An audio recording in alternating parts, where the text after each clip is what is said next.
name's Madeline Kendall. I'm the assistant principal here at Olympic Middle School. Last week, we spent time in our homerooms honoring our veterans, and this week we are continuing to celebrate Native American Heritage Month. I wanted to read you this book because it brings those two things together.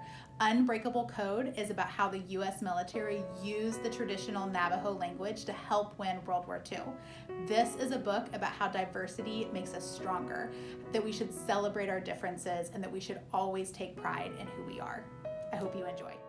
The Unbreakable Code by Sarah Hoagland Hunter, illustrated by Julia Miner. John raced up the trail, sending pebbles skidding behind him. When he reached his favorite hiding place, he fell to the ground, out of breath. Here, between the old pinyon tree and the towering walls of the canyon, he felt safe. The river, full of late summer rain, looked like a silver thread winding through his grandfather's farmland. They would be looking for him now, but he was never coming down. His mother had married the man from Minnesota. There was nothing he could do about that, but he was not going with them. He closed his eyes and rested in the stillness. The faint bleat of a mountain goat echoed off the canyon walls. Suddenly, a voice boomed above him. "Shouldn't you be packing?"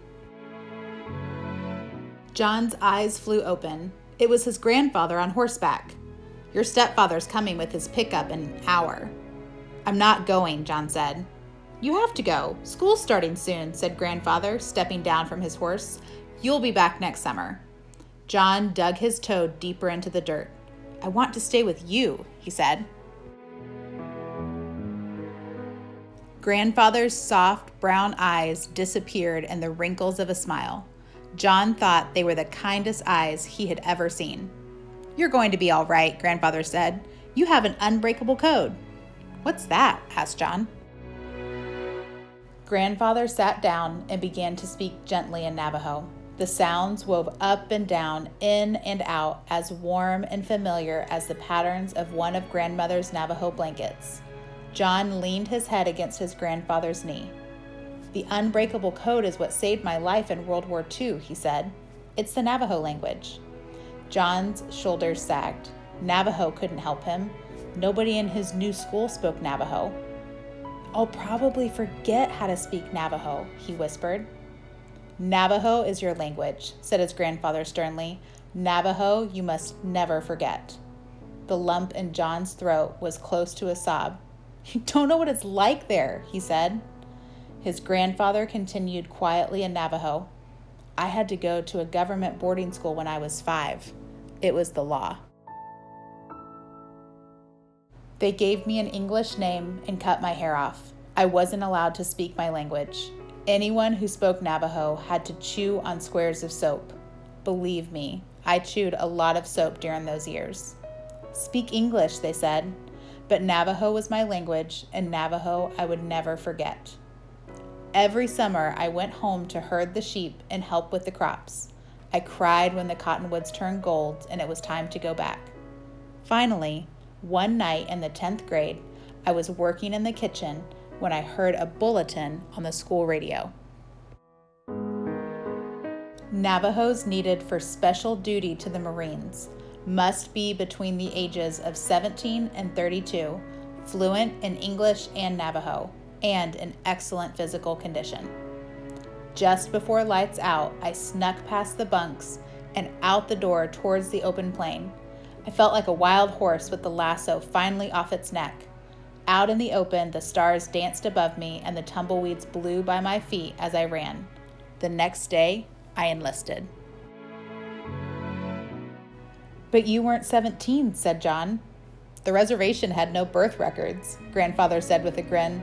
2 weeks later, I was on a bus headed for boot camp with 28 other Navajos. I stared out the window into the darkness. I was going outside of the 4 sacred mountains for the first time in my life. Were you scared? Asked John. Of course, said his grandfather. I didn't know where I was going or what our special mission was. Most of all, I didn't know how I would measure up to the people out there I had heard so much about. How did you? Asked John, chewing his fingernail. His grandfather began to laugh. We were known as the toughest platoon at boot camp. We had done so much marching at boarding school that the drills were no problem. Hiking in the desert of California with a heavy pack was no worse than hauling water in the canyon in midsummer, and I'd done that since I was 4 years old. As for the survival exercises, we had all gone without food for a few days. A Navajo learns to survive. One weekend, they bused us to a new camp in San Diego.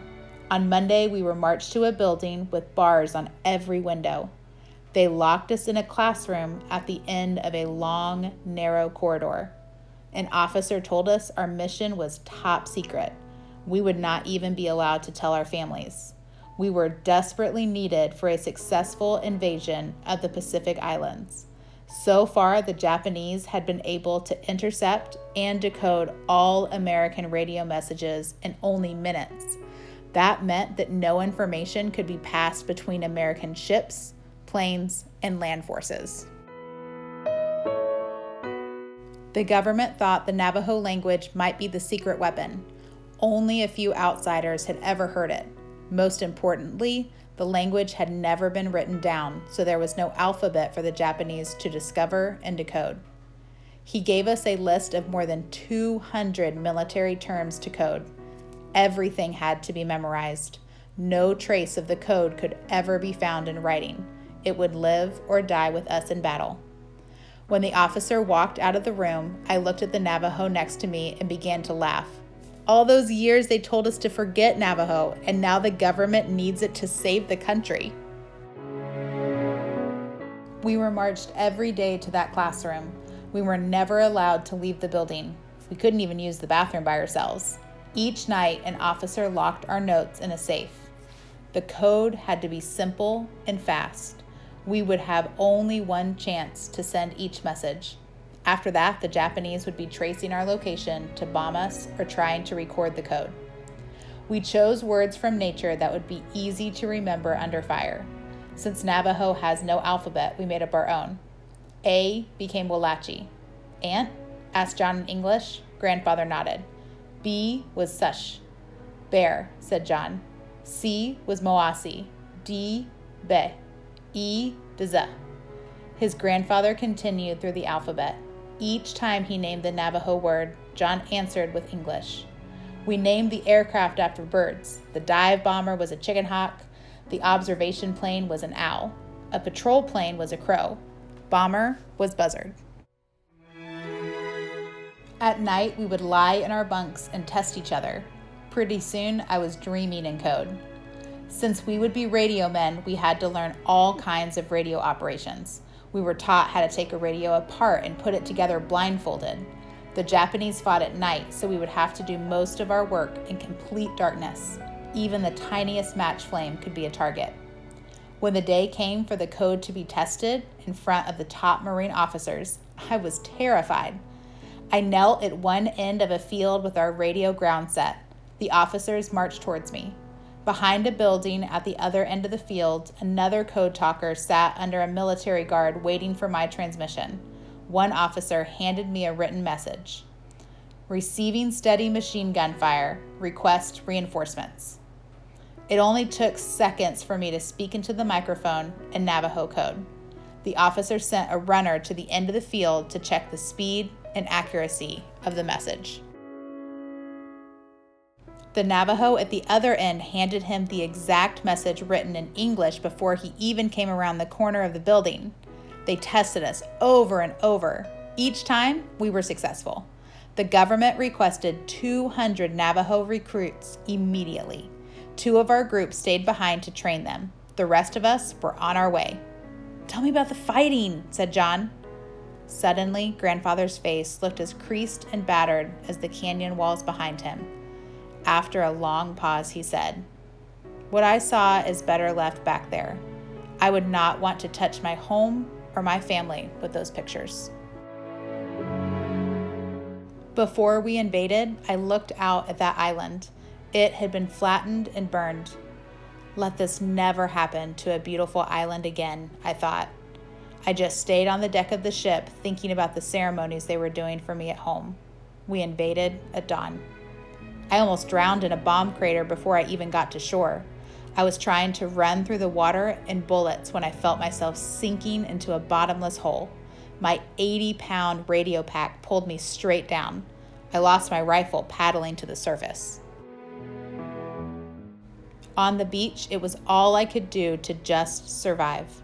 I remember lying there with gunfire flying past my ears. A creek that ran to the beach was clear when I first lay there. By noon, it was blood red.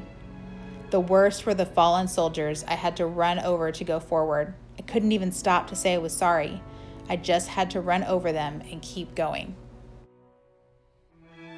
I had to move through the jungle at night, broadcasting in code from different locations. One unit needed medical supplies. Another needed machine gun support.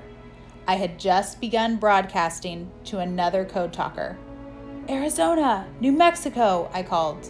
The next thing I knew, an American soldier behind me was yelling, "Do you know what we do to spies?"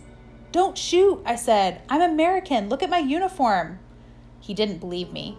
He had heard the foreign language. He had seen my hair and eyes. Japanese spies had been known to steal uniforms from fallen American soldiers.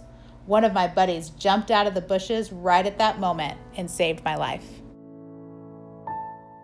"How did you stay alive the rest of the time?" asked John. "My belief was my shield," Grandfather answered. He drew a ragged wallet from deep inside of his shirt pocket. Inside of this, I carried corn pollen from the medicine man. "Never be afraid," he said. "Nothing's going to touch you." And nothing ever did. More than 400 code talkers fought in some of the bloodiest battles of World War II. All but a few of us survived. The Japanese never did crack the code. When they finally discovered what language it was, they captured and tortured one poor Navajo. He wasn't a code talker and couldn't understand the message they had intercepted. He told them we were talking about what we ate for breakfast. Our code word for bombs was eggs. 6 months before the war ended, Navajo code talkers passed more than 800 messages in 2 days during the invasion of Iwo Jima. When the American flag was raised on top of Iwo Jima's mountain, the victory was announced in code to the American fleet. "Sheep, uncle, ram, ice, bear, ant, cat, horse, itch," came the code. John tried to spell out the letters. "Suribachi?" asked John. "Yes," said Grandfather. "Mount Suribachi."